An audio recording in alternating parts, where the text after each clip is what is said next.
समाज सेवी और अपने बीच में विराजमान स्थानीय भूपा जी भूरबा, सम्मानीय भिक्खू सिंह जी, शैतान सिंह जी और इस देवासी समाज शिक्षण संस्था के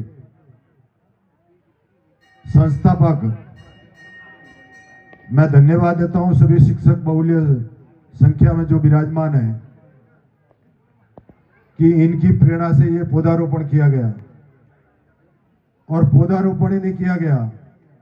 हर तहसील वाइज इस कार्यक्रम को आगे बढ़ाने का काम किया। मैं पूरे शिक्षण संस्था की तरफ से इनको मैं खूब खूब बधाई देता हूं, क्योंकि ये कार्यक्रम बहुत ही सुंदर कार्यक्रम, और इस कार्यक्रम को जिस तरह से बनाया गया, मेरे साथ में सभी मीडिया के बंधु भी हैं, इनको भी बधाई देना चाहता हूं कि इस देवासी समाज खोड़ की तरफ से अब की बार यह कार्यक्रम खोड़ में रखा गया। इसके लिए मैं पूरे देवासी समाज खोड़ को भी बधाई देता हूं, धन्यवाद देता हूं, क्योंकि कार्यक्रम हर तहसील पर होता है और 4 तहसील ने मिलकर के ये जो कार्यक्रम बनाया था उसको आगे से आगे बढ़ाने की कोशिश कर रहे हैं, ताकि पाली, जालोर और सिरोही और आने वाले समय में बाड़मेर की शिक्षण संस्थान दिनों दिन प्रोग्रेस करें और शिक्षा के क्षेत्र में भी इस देवासी समाज का नाम रोशन हो, इसके लिए प्रयत्न कर रहे हैं। प्रयत्न नहीं, मैं समझता हूं कि समाज के लिए एक बहुत बड़ी सीढ़ी है और इस सीढ़ी के माध्यम से ये समाज आगे बढ़े।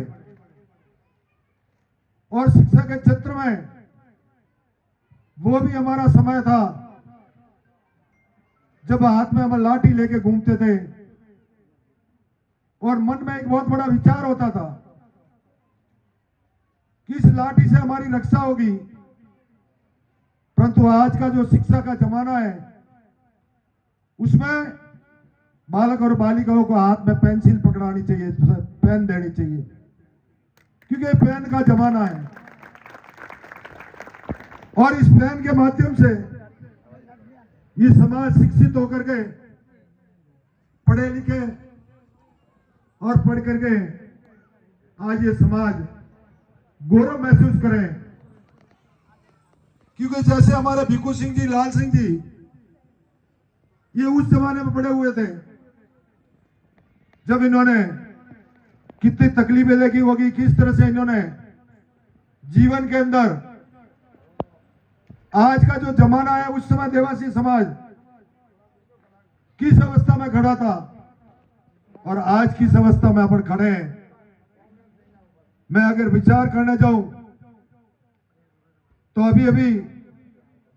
चैनाराम जी बोल रहे थे, तो एक शिक्षा के अंदर नई जागृति आई है और एक कंपटीशन हुआ है, और कंपटीशन भी ऐसा कि पहले राजनीतिक क्षेत्र में जाओ तो शून्य मिलता था, आर्थिक क्षेत्र में जाओ तो शून्य मिलता था, सामाजिक क्षेत्र में जाते तो भी शून्य मिलता था। आज हम जिस गति के साथ में राजनीतिक क्षेत्र में भी उस दिशा तक जा रहे हैं, आर्थिक समाज के क्षेत्र में भी उस दिशा तक जा रहे हैं, और शिक्षा के क्षेत्र में भी उस दिशा में जा रहे हैं, ताकि आने वाले समय में ये समाज एक प्रगतिशील समाज हो। और समाज की जो व्यवस्था है उस व्यवस्था को आगे बढ़ाने के लिए आज प्रतिभावान सम्मान समारोह, बच्चों का मनोबल बढ़ाने के लिए, बच्चों के अंदर शिक्षा की जागृति लाने के लिए ये जो कार्यक्रम हो रहे हैं, मैं धन्यवाद देता हूं समाज को। वो भी एक समय था जब 4 पगड़ी शामिल होती थी, और मैं धन्यवाद देता हूं इस पूरे समाज को, जिस पूरे जोधपुर के अंदर 5.5 लाख रबारी अगर एक लाल पगड़ी में तैयार होकर आ गए तो उसके लिए बधाई देता हूं मैं आपको। इसी तरह से अपन को सबको मिलकर समाज एक बने, समाज नेक बने और समाज में संगठित हो, उसके लिए अपन को सबको मिलकर काम करना पड़ेगा। समाज को संगठित होकर समाज की दिशा में अपन को आज कई बालक और बालिकाएं जब हमारा जिले का नाम रोशन करते हैं, हमारे राजस्थान का नाम रोशन करते हैं, हमारा इंडिया लेवल तक नाम रोशन करते हैं, उनका मनोबल बढ़ाना पड़ेगा। वो भी समय था जब सरपंच की बात आती थी, ग्राम सेवक की बात आती थी, प्रधान की बात आती थी, प्रमुख की बात आती थी, तो कई तरह के विचार करते थे, वो बन जाएगा, वो बन जाएगा। परंतु अभी समय है 36 कौम को गले लगाकर, एक एक को कंधे से कंधा मिलाकर, सबको साथ में लेकर चलने का समय आया है। और देवासी समाज हमेशा साथ में मिलकर काम करने वाला समाज है। समाज ने जिस तरह से एक दिशा जो तय की है, आज इस दिशा में भी जाके खड़े होते हैं तो देवासी समाज की एक बहुत बड़ी साख है। और साख नहीं, वो इज्जत है कि अगर कहीं खड़े हो जाए तो लोग कहते हैं कि देवासी है, इसके 5 रुपए भी खराब नहीं होने वाला है, इसकी इज्जत बहुत बराबर है, ये हर क्षेत्र में संगठित होकर के शासन के साथ में खड़ा रहता है। तो आप सबसे मैं निवेदन करने आया हूं कि अपन सभी मिलकर जिस क्षेत्र के लिए काम कर रहे हैं, नीमला मामा जी को और माता जी को साक्षी रख करके कह रहा हूं कि अपन इसी तरह से बच्चा और बच्ची को ज्यादा से ज्यादा पढ़ाए और उनको शिक्षित करें, ताकि आने वाले समय में, आज मुझे गर्व होता है जब 84 से लगाकर 2003 जब मैं राजनीतिक क्षेत्र में आया, तब से लगाकर आज दिन तक मुझे गर्व होता है कि समाज के लिए एक इस दिशा में काम करना चालू किया। सबसे पहले आवासीय विद्यालय की बात आई, सबसे पहले 3 बनाए, हरियाली में बनाया, डूंगरपुर में बनाया, कोटा झालावाड़ में बनाया। उसके बाद में वापस सरकार चेंज हो गई, दूसरी बार मौका मिला, दूसरी बार भी 3 बनाए, और अब की बार भी आप सब 36 कौम का सहयोग रहा तो अब की बार भी 3 बनाए। और बना करके आने वाले समय में हमारा एक ही लक्ष्य है कि अगर समाज शिक्षित होगा, समाज पढ़ेगा, बच्चे और बच्चियां पढ़ेगी, ये समाज का भविष्य है, उस भविष्य को लेकर चलते हैं, ताकि आने वाले समय में अगर समाज इस दशा में, वो जमाना अलग था जब हम यहां से मवेशी लेकर निकलते थे तो लोग कहते थे किस तरह से मवेशी लेकर वापस आएंगे। परंतु मैं धन्यवाद देता हूं, इतनी निडर जात होने के बाद भी जिस तरह से उन्होंने संघर्ष करके भी अपनी मवेशी को मालवा, मेवाड़, खंडवा, इटारसी तक घुमा कर ले गए, परंतु आज दिन तक उसमें से खंडित होने नहीं दिया। इसके लिए मैं बधाई देता हूं आपको। हमारी बहनें, हमारी बेटियां मार्केट में जाती, बाजार में जाती, सामान खरीदने के लिए जाती, परंतु इज्जत के साथ में वापस देर पे आती।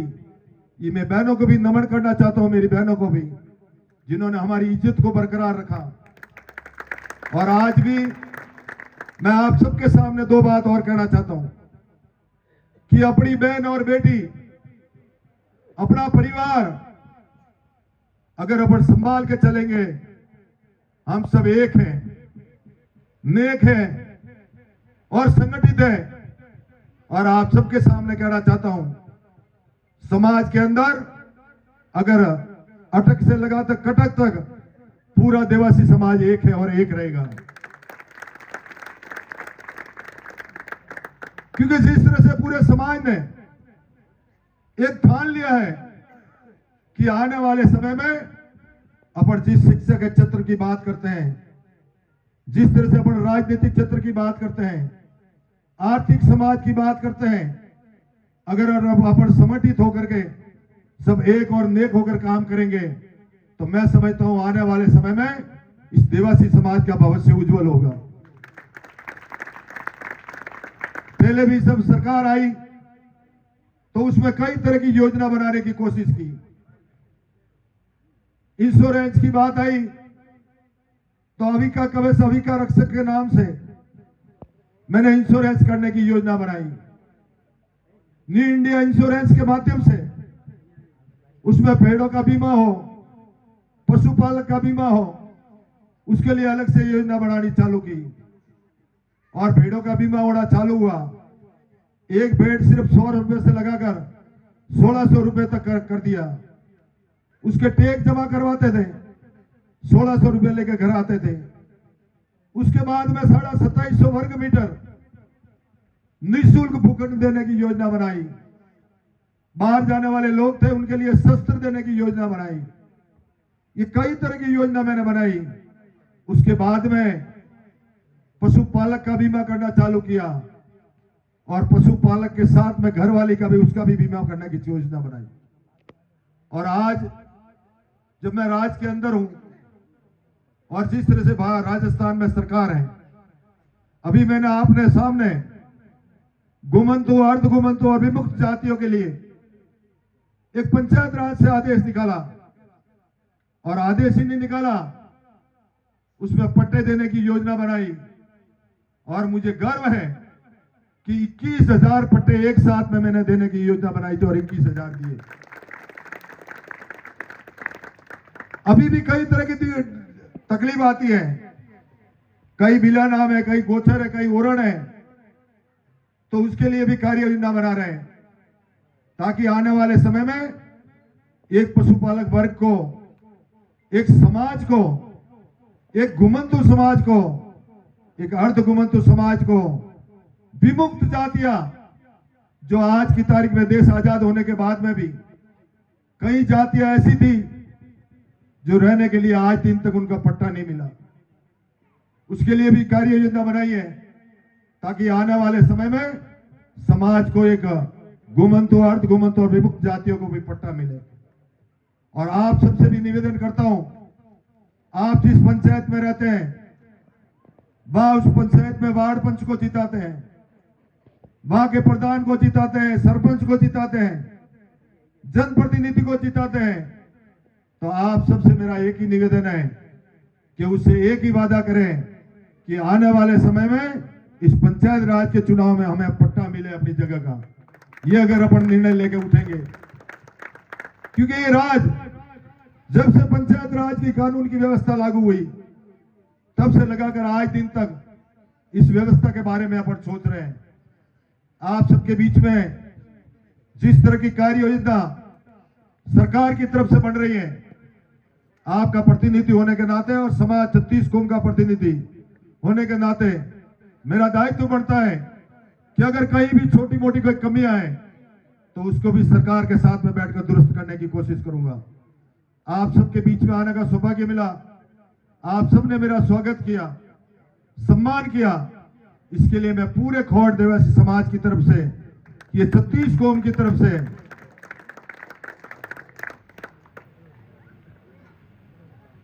कि मेरा भी खोड़ में थोड़ा अधिकार है कि नहीं? आधा नहीं पूरा आके मेरा खोड़ में।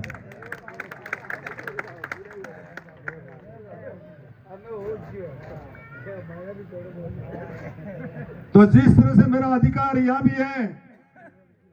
जहां भी जाता हूं देवासी समाज के और 36 कौम में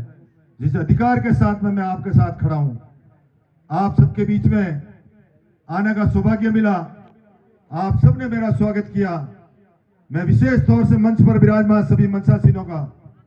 अभिनंदन करते हुए मैं मेरी वाणी को विराम देता हूं कि आप सबने मुझे कई कार्यक्रम और भी थे आज,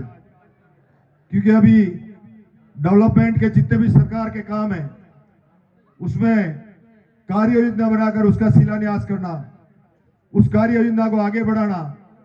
राइजिंग राजस्थान का चल रहा है, उसके लिए भी भागीदारी बने। और आप सबके बीच में मैं तहे दिल से राजस्थान के मुख्यमंत्री भजन लाल जी का और देश के प्रधानमंत्री नरेंद्र मोदी जी का अभिनंदन करते हुए मैं मेरी वाणी को विराम देता हूं। इसी के साथ जय हिंद, जय भारत।